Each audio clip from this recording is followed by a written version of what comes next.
I thought it was worth reflecting on a little bit of the history, if you would indulge me, on MemCom. When we started it 15 years ago, the actual conference before the awards came along, there was no networking event of this type where marketing people and membership people from membership organisations got together. So, cut a long story short, we thought it was a good idea. So, and I'm glad to see that since we had 100 delegates turn up at the very first event, I think we've ended up across the day, including the sessions downstairs, with something approaching 250 today. So I think something must be happening that's broadly correct.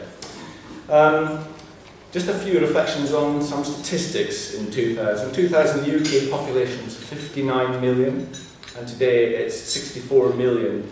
So if you think of that, it's sometimes hard and bold statistics, but that's equivalent of adding 10 Edinburghs to the UK population. So it's been a massive growth, and of course the challenges for a lot of the membership organisations is not just that growth, but the diversity in our culture has posed particular challenges for a lot of the professional bodies.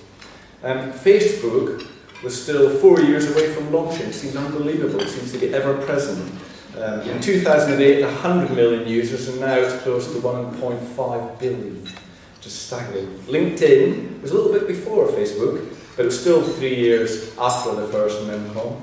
And that, when in 2008, had 15 million users, and now that's something approaching 1/3 of a billion. And just as we're all kind of getting used to the demands of Generation X and Y, along came Generation Z, which unfortunately were born just before the first MemCom, so it makes me feel particularly old as I stand here.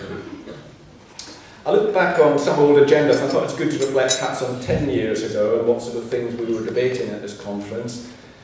Some of the topics were promoting the status of members, membership organisations branding, recruiting members via websites.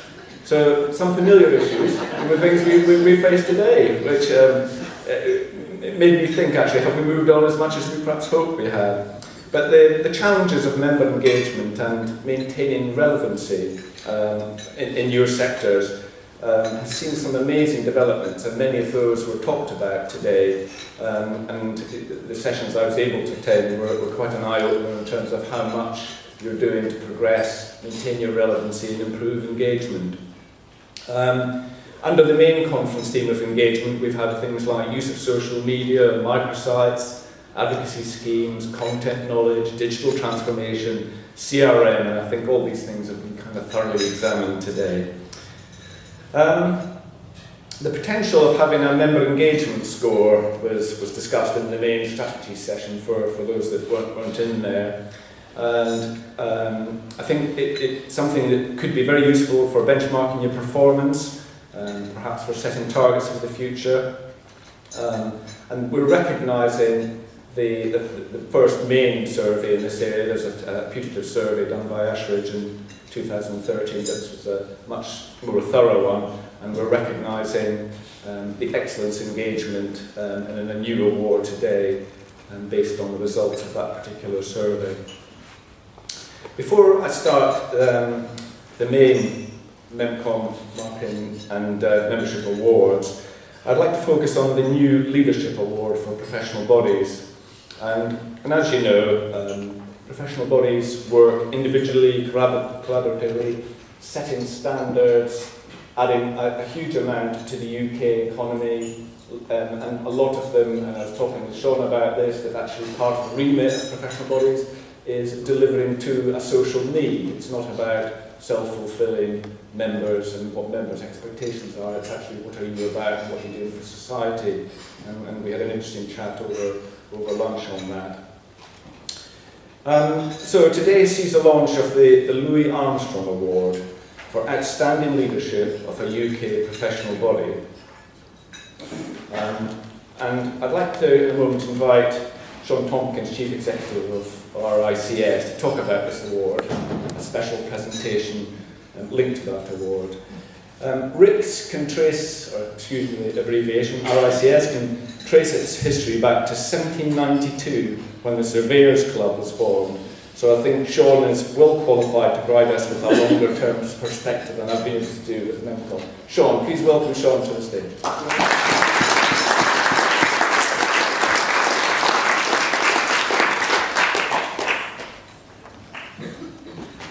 Thanks very much. I can promise you I wasn't there in 1792. Look, firstly, I'd just like to thank Duncan Grant and all at MemCom for inviting me here today to be part of this inaugural award for outstanding leadership of a professional body. Louis Armstrong, who will receive the award posthumously, is richly deserving of this award, and I'm absolutely delighted that for future generations his name will be carrying him. He's a very special person in my own career, and I think in my own life, and I think he richly deserves the recognition that you're going to award on him today. I'd just like to talk a little bit about him. I would not be in the role here as Chief Executive of RICS if it wasn't actually for Louis. Just to sort of give you that picture, I was Marketing Director of a financial services company, a very small company called Prudential, worked all over the world. We were building a global brand in financial services. The phone rings. I thought it's another broker on the phone complaining about returns on one of our funds, but actually it was a headhunter. And these words are words that you'll never forget. We'd like you to come and meet Louis Armstrong. Well, I thought, what a wonderful world. And I thought, so firstly, it was one of my team playing a normal joke on the day, but it actually wasn't. It was a headhunter who said, could you come along to Westminster and meet up with Louis? It was an incredibly dull day. RICS HQ was being repainted, a very nice classic sort of orange colour. The receptionist was finishing off a couple of stitches in a jumper that she was making, I think, in between welcoming guests into the organisation. And truth be told, I was standing there thinking, what the hell am I doing? And then I met Louis. We travelled up in the lift. It took forever. It still takes forever, that lift. And there was a huge welcoming smile from this man. He's extremely tall, incredible personality, huge hand grip, positive energy radiating all around him, and in a word, hugely charismatic. And he's someone that you liked instantly, and it was really impossible not to like Louis instantly. And I think in all of my career, in the interviews that I've been, I've never laughed so much during an interview, and I think that says something. He had a really compelling vision, and if you think about the age of this organisation, the vision was, I want to turn this Victorian institution into a global brand. So in those early days, RICS just had 2 offices outside the UK. Our primary office was in Brussels. It was a watch post for foreign invasion into the United Kingdom from Europeans. Similar, familiar story today. We now have 32 offices outside the UK. We operate in all the major political and financial centres of the world. Each one of those offices is a testimony to Louis' zest for adventure and determination to take RICS professional standards beyond the shores of this country. But he didn't just do it for the adventure, he did it because it was the right thing for the future of this profession and for professions in general. He recognised that UK professions had huge brand equity and that the world would need them. He passionately believed in the value of society of the professions, and Charles Elvin at the Institute of Leadership and Management said that Louis made a similar impact when he was a trustee there as well. Charles commented to me, Louis was generous of his time and wisdom over 6 years and received the ILM's highest honour, that of companionship of the Institute of Leadership and Management. It was also no surprise that when Louis retired from RICS, he was selected as the first chairman of Professions for Good. So I think Louis will always be remembered as one of those rare, authentic leaders. He really led from the heart. He openly shared success and lessons learned. He dreamed of possibilities and had a remarkable talent for engaging people. All of us privileged to have worked with Louis will forever have a place for him in our hearts. I've never met anyone to match Louis' huge personality, warm heart and passionate energy, and frankly, I doubt he ever will.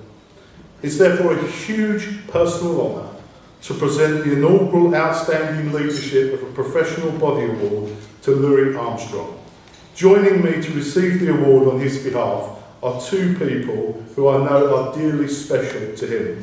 Mimi Armstrong, his wife, and Mandy, his daughter. So please accept this award and a donation of £500 to the Brain Tumour Trust on behalf of Louis. Thank you very much.